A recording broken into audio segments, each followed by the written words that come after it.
Olá, turma, tudo bem? Hoje eu vim conversar com vocês sobre um novo conteúdo que a gente vai começar a tratar, a abordar a partir de agora, que é o primeiro período literário da língua portuguesa. No estudo da literatura, e até agora a gente só viu algumas características da literatura, como a linguagem da literatura é diferente da linguagem comum que a gente usa no dia a dia, e algumas características, como os formatos dos textos, os gêneros literários, né? Além disso, no estudo da literatura, a gente costuma verificar um pouquinho melhor como a literatura avançou, como os textos literários se caracterizaram ao longo do tempo. E aí a gente encontra nesse estudo, ao longo do tempo, algumas características que são comuns aos textos de uma mesma época. E aí a gente divide, a partir disso, a literatura em períodos literários. Esses períodos literários iniciam com um período chamado trovadorismo. O trovadorismo é considerado o primeiro período da língua, o primeiro período da literatura de língua portuguesa, porque naquela época em que ocorreu o trovadorismo, que foi no século XII, a língua portuguesa estava apenas surgindo, né? A língua portuguesa, ela se originou a partir da língua latina, o latim, né? E nesse período do século XII, ela estava ainda em processo de surgimento, né? A gente até costuma chamar a língua portuguesa daquele período de galego-português, porque ainda era misturado com o galego, que era uma língua da região da Galícia, lá perto de Portugal. Então, eram os primórdios da língua portuguesa e ali aconteceu o trovadorismo. Como a gente estuda a literatura de língua portuguesa, é a partir desse período, com a língua portuguesa surgindo, que a gente começa a estudar a literatura na nossa língua. Tá? Não é no Brasil ainda, porque o Brasil não tinha sido descoberto. A partir de 1500, com o descobrimento do Brasil, é que a gente vai estudar literatura brasileira. Agora, é uma literatura de Portugal, mas a gente estuda a literatura da nossa língua, que é o português, e também não quer dizer que antes desse período não existia literatura. Sim, existia. Né? A literatura, as origens da literatura remontam à Grécia Antiga, os primeiros registros. Tá? Mas a origem da literatura vem do próprio fato das pessoas da humanidade sempre ter gostado de contar histórias. Então, histórias sempre foram contadas, só que um detalhe muito importante é que no começo da literatura, essas histórias não eram registradas em livros, não eram escritas, porque não existia esse, né? A literatura, ela é anterior à escrita, né? Então não se tinha como registrar por escrito, né? E posteriormente, mesmo assim, mesmo depois de um tempo do surgimento da escrita, não se registravam histórias literárias por escrito, muito dificilmente. Então, todo o começo da literatura é relacionado à oralidade, ou seja, a histórias contadas, faladas, né? Histórias ou canções, como a gente vai ver hoje. Tá? Então, a gente parte do trovadorismo, que é o primeiro período da literatura portuguesa, da literatura de língua portuguesa, porque ali o português estava realmente surgindo. Antes disso, não existia língua portuguesa, a gente não podia classificar algo como literatura de língua portuguesa. Tá? O trovadorismo, se a gente pega a palavra trovadorismo, nos remete a trovador, a trova, né? E tudo isso está correto. As trovas, os trovadores que a gente encontra geralmente nos CTGs, né, no Tradição Gaúcha, eles são declamadores, né? E as trovas estão sempre ligadas a esses versos, poemas, né? A declamação, né? E sim, tem tudo a ver com o trovadorismo que a gente vai estudar. Então, primeira questão: o trovadorismo ocorre lá na Idade Média. tá? Eu vou mostrar aqui para vocês para ficar mais ilustrativo. A Idade Média, né? Até eu coloquei uma imagem aqui para nos remeter a esse período da Idade Média. Essas pinturas nesse estilo, né? Que as pessoas geralmente não ficavam muito bonitas nessas pinturas, né? Elas são bem características do período da Idade Média, né? Então, porque o trovadorismo ocorre no contexto da Idade Média. A Idade Média, que vai do século V ao XV, portanto, o século XII está ali, é aquele período caracterizado pelo quê? Pelos feudos, né? Os castelos, os guerreiros de armadura, né? Os cavaleiros, né? Tudo isso remete à Idade Média, ao período medieval. Tá? Aqui eu botei duas ilustrações muito características desse período, né? Que são imagens que nos vêm à mente quando a gente pensa em Idade Média. É nesse contexto que acontece o trovadorismo. Então, como eu já falei para vocês, o trovadorismo é o primeiro período literário da nossa língua, a língua portuguesa, e acontece ainda nos primórdios, quando a língua portuguesa estava se formando, tanto que ela ainda era considerada o galego-português. Ela era misturada com a língua chamada galego. Tá? E aí a gente tem a figura dos trovadores. Né? Eu coloquei uma imagem aqui, eles eram muito representados nessas pinturas dos trovadores, que eram pessoas que compunham cantigas, ou seja, eles escreviam músicas, escreviam canções, né? Poemas que podiam ser cantados, ou seja, como se fosse uma letra de música que a gente tem hoje em dia. Tá? Então, naquela época, a tradição literária que se tinha não eram livros de narrações, não. A tradição eram as cantigas. Era algo que se destacava muito, né? Aconteciam apresentações em que esses trovadores cantavam, tá?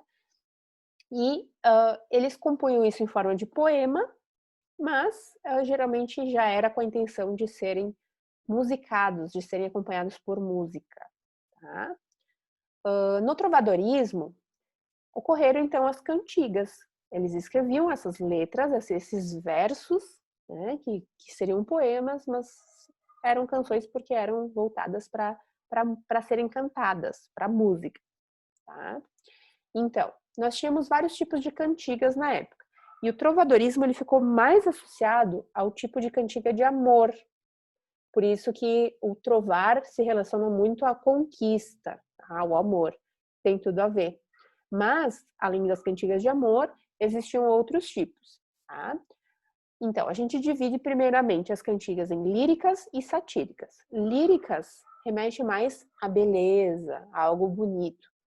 E as satíricas remetem à sátira, ou seja, algo mais engraçado, né? O debochar de alguém. As líricas, que eram as bonitas, se dividiam em cantigas de amor e de amigo. A gente vai ver qual que é a diferença entre elas. E as satíricas se dividiam em cantigas de escárnio e de maldizer. Escárnio é justamente um sinônimo para deboche, sátira. Tá? As cantigas líricas, que eram as bonitas, se dividiam em cantigas de amor de amigo e tinham como objetivo declarar o amor. E era um amor cortês, respeitoso. Então, eles cantavam naquelas canções um amor bonito, um amor respeitoso. Né?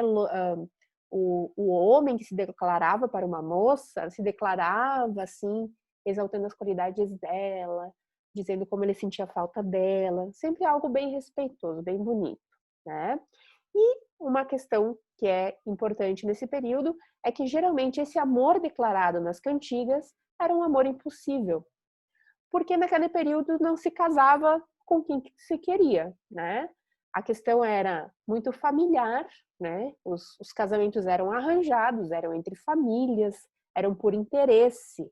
Então, né? Não se podia se casar com quem se amava de verdade. E aí eles se declaravam nessas cantigas para as pessoas que eles amavam de verdade, né? Então eles já colocavam ali na cantiga de forma que esse amor fosse impossível, né? Lamentando o fato deles não estarem juntos. Então a maioria dos amores trovadorescos, das cantigas trovadorescas, eram impossíveis. Tá? Então, A diferença da cantiga de amor e de amigo é que a de amor é na de amor ocorre um eu lírico, ou seja, a pessoa que fala na canção é masculino, é um homem que se declara para sua amada. Já na cantiga de amigo, o eu lírico é feminino, então é uma moça se declarando para o seu amado. Só que um detalhe, dizer que o eu lírico era feminino não quer dizer que o trovador, aquele que compôs a cantiga, era mulher. Tá? Era um homem, mas que escrevia em nome de uma moça se declarando, porque as moças não tinham a mínima noção de escrever ou compor alguma coisa, porque as mulheres não tinham direito à educação naquela época, Idade Média. Tá? Então, eram apenas homens os trovadores, mas na cantiga de amigo aparece uma mulher se declarando. Tá? Enquanto na de amor é masculino, é um homem. Aqui o exemplo de uma cantiga de amor. Ó. A dona que eu sirvo e que muito adoro, mostrai-me, ai Deus, pois vos imploro, se não dai-me a morte. Observem como é um português um pouco estranho para nós, é um português do século XII, quando o português ainda estava surgindo, então não vai ser um português igual o que a gente fala hoje. Tá? Mas mesmo assim a gente consegue entender. Né? Ele está pedindo para Deus mostrar a sua amada, a dona que eu sirvo e que muito adoro. Né? Provavelmente ele não está próximo dela. Por isso que ele está pedindo a Deus para vê-la, né? Essa que é luz desses olhos meus, por quem sempre choram. Mostrai-me, Deus, se não dai-me a morte. Ele está pedindo a Deus para poder ver a sua amada, que é luz nos seus olhos, senão ele prefere morrer.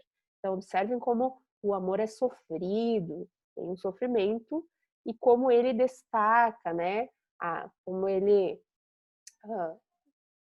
fala dessa amada como algo sublime, né, maravilhoso, né? A que me fizeste mais que tudo amar, né? Então olhem como ele se refere a ela e como ele sofre por não estar perto dela. Já a cantiga de amigo, em que o eu lírico é feminino, apesar de ter sido escrito por um homem, né? O eu lírico feminino também sofre por não estar com o seu amado. É como se fosse uma resposta à cantiga de amor, né? A moça também sofre por não estar com quem ela ama. Então, ali a moça se dirige às ondas do mar. Ondas do mar de Vigo, acaso vistes, meu amigo? Queira Deus que ele venha cedo. O amigo é o amado dela. É assim que ela se refere a ele, né, como amigo, mas é no sentido de a pessoa que ela ama, tá? Então ela fica pedindo pro mar, se viu o amado dela, ela quer que ele venha logo, né? Acaso vistes meu amigo, aquele por quem suspiro, né? Então observem que é uma coisa bem romântica, né? E em ambas as cantigas todo mundo sofre, né? Por não estar com o seu amor. Então essa é a característica dessas cantigas trovadorescas. Já as satíricas, que podem ser de escárnio ou de maldizer, elas queriam zombar de alguém. Né? Então elas eram feitas para serem engraçadas, mas para criticar, para atingir alguém que eles queriam. Tá? Por exemplo, a de escárnio e a de maldizer, elas são bem parecidas. Tá? Elas têm esse mesmo objetivo. A diferença é que a de escárnio é uma crítica mais indireta, né? Usando coisas com duplo sentido. A de maldizer é uma crítica direta, sabe? Quando você fala na lata, era assim. Ah, mas ambas são muito parecidas com a intenção de ofender alguém, de satirizar, debochar de alguém. Aqui nós temos um exemplo de uma cantiga de escárnio em que o trovador fala da dona feia. Então ele está debochando de uma mulher, chamando ela de feia. Essa aqui é bem difícil de entender, porque está com um português bem antigo, mas dá para a gente identificar algumas coisas. Ele diz, ai dona feia, foste vos queixar que eu nunca vos louvei em meu cantar. Ou seja, ela estava se queixando que ela nunca ganhou uma cantiga de amor de um trovador. Mas aí ele vai dizer por quê, ó. Vedes como vos quero louvar, dona feia, velha e sandia. Então ele diz, olha como é que eu vou colocar você aqui na minha cantiga, como eu vou te louvar. Chamando ela de dona feia, velha e sandia. Sandia é o mesmo que louca. Então ele está se dirigindo a alguém, a uma mulher, mas dessa forma ofensiva, chamando ela dessas coisas ali, feia, velha e louca, tá? Então eles faziam também essa parte, além das cantigas de amor, eles faziam essas cantigas debochando, zombando de alguém. Tá? Então, o trovadorismo, a gente vai ver mais algumas cantigas, a gente vai analisar um pouquinho melhor, a gente vai ver alguns vídeos, porque é muito interessante ouvir essas cantigas sendo, né, cantadas, entoadas, mas a característica principal do trovadorismo são essas cantigas, esses versos feitos para serem cantados, né? As mais conhecidas ficaram as de amor, né? Esse amor de quem sofre, de quem ama, né? E não pode estar junto. Mas existiam também essas mais engraçadas, mais de deboche. Esse é o trovadorismo no contexto da Idade Média. Primeiro período literário que a gente vai estudar, de muitos que vão vir ao longo do ensino médio. A gente está começando lá no século XII e tem ali muita literatura até chegar agora no século XXI, ok?